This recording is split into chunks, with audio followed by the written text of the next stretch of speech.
இரண்டே சமமாக கருதி பாடுபட்டுக் கொண்டிருக்கக்கூடிய தொண்டன் தான் திமுக என்பதை யாரும் மறுக்கிறப்படவில்லை. ஏதோ இன்றைக்கு நடைபெற்று முடித்திருக்கக்கூடிய தேர்தலில் ஏதோ நாம் தோற்றுவிட்டது மாதிரி, ஏதோ படுதோடு அடைந்து விட்டது மாதிரி, இத்தோடு திமுக கதை முடிஞ்சிருச்சு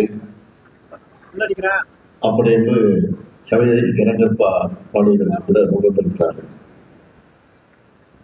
நம்முடைய இன எதிரிகள் அந்த சூழ்ச்சியிலே இன்றைக்கு ஈடுபட்டிருக்கிறார்கள். பல வெற்றிகளை கண்டதுண்டு, பல தோல்விகளையும் நாம் சந்தித்திருக்கிறோம்.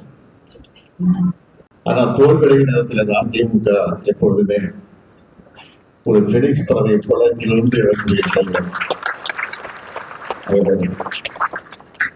இங்கே கூட பேசியவர்கள் எல்லாம் ஏதோ சோகத்தில் இருப்பது போல நான் பார்க்கிறேன்.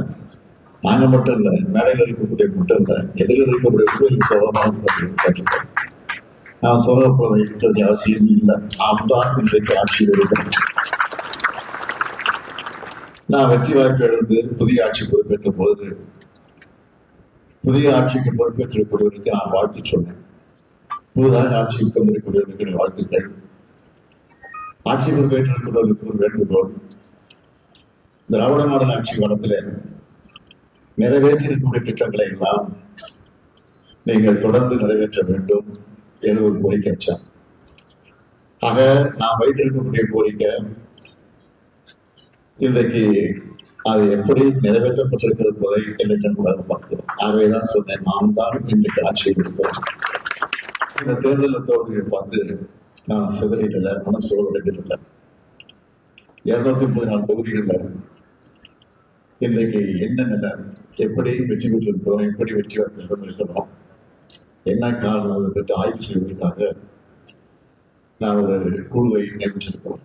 86 பேர்கள் அடங்கிய ஒரு குழு அமைக்கப்பட்டு 234 தொகுதிக்கு இன்றிலிருந்து அந்த குழு பெறப்பட்டு ஆய்வு நடக்க இருக்கு.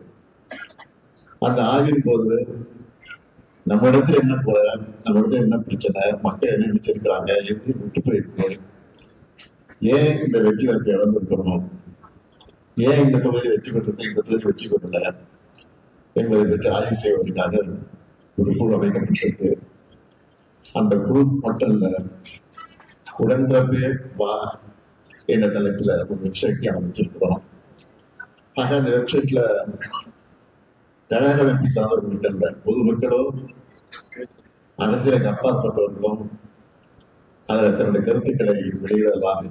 ஆனால் எந்த பணியும் செய்யாம வாக்காளரை சந்திக்கல, பாகமோர்கள் நியமிக்கல, பூத் ஏஜென்ட் அமைக்கல, இன்னும் சொல்லணும்னா கவுண்டிங் ஏஜென்ட் கூட பல இடங்கள் நியமிக்கல.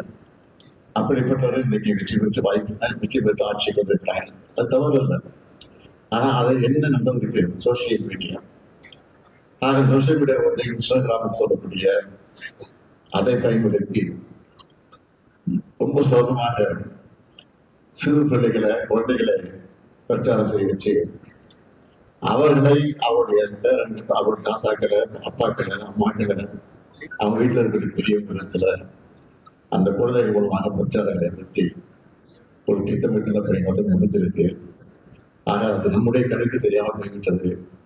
ஆனால் இனிமேல் நாம் உஷாராக வந்து அதையும் முன்னெடுக்கக்கூடிய வகையில் அந்த பணியை நாம் நிறைவேற்றுவதற்கு அந்த திட்டங்கள் தான் தீட்டியிருக்கிறோம். எனவே நீங்கள் எதை பற்றி கவலைப்பட்ட அவசியம் இல்லை. நாம் நம்முடைய கழகம் இருக்கு, நம்முடைய இயக்கம் இருக்கு, நாங்கள் இருக்கிறோம். எதை பற்றி நீங்கள் கவலைப்பட வேண்டிய அவசியம் இல்லை. மீண்டும் நாம் தான் ஆட்சிக்கு வருவோம் என்று கையாற்றுகிறோம்.